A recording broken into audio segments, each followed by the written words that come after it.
O Ministério da Cultura apresenta Os Imigrantes, o Transporte e o Progresso, do autor Luiz Rocha. Era uma vez uma história que nunca parou de evoluir.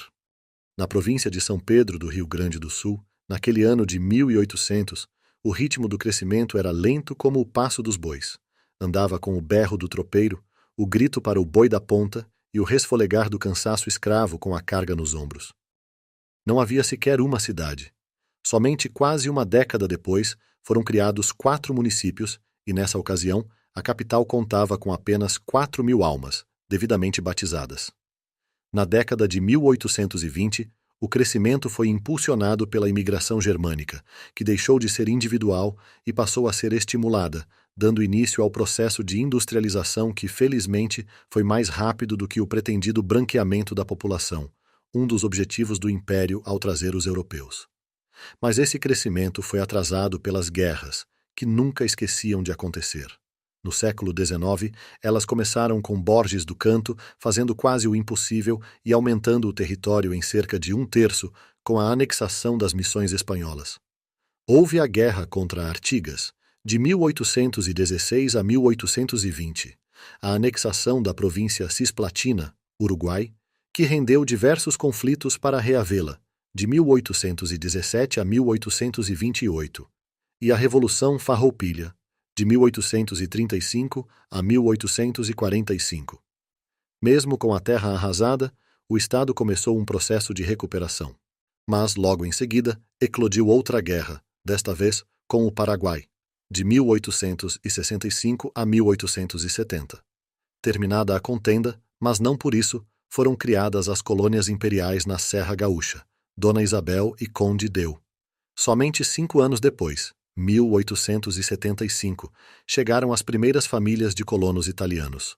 O ponto culminante dessa imigração se deu entre os anos 1884 e 1894, com cerca de 60 a 80 mil imigrantes adotando o Rio Grande do Sul como sua morada. É preciso delinear esse cenário, e isso será aprofundado nas próximas páginas, para entender o trabalho, as dificuldades e a perseverança dos imigrantes. E essa é a essência deste livro. Os colonos assentados na Serra Gaúcha, e isso não difere muito na 4ª colônia em Silveira Martins ou outros locais, começaram a se mover a pé. Dias, semanas de caminhada mata adentro, em picadas à beira de penhascos e outros perigos que a região montanhosa oferecia. Nos anos seguintes, de 1877 a 1890, se juntaram as tropeadas, começaram a construção e o uso de carretas, que foram usadas até a década de 1930 e acabaram, imigrantes e seus descendentes, apaixonando-se pela estrada e pelo caminhão que transporta o Brasil até os dias atuais. Os trens começaram a circular na Europa em 1825, mas no Rio Grande do Sul, somente quase meio século depois, foram construídos 33 quilômetros de linha férrea, entre a capital e São Leopoldo. Na Serra Gaúcha, os trens só chegariam no início do século XX.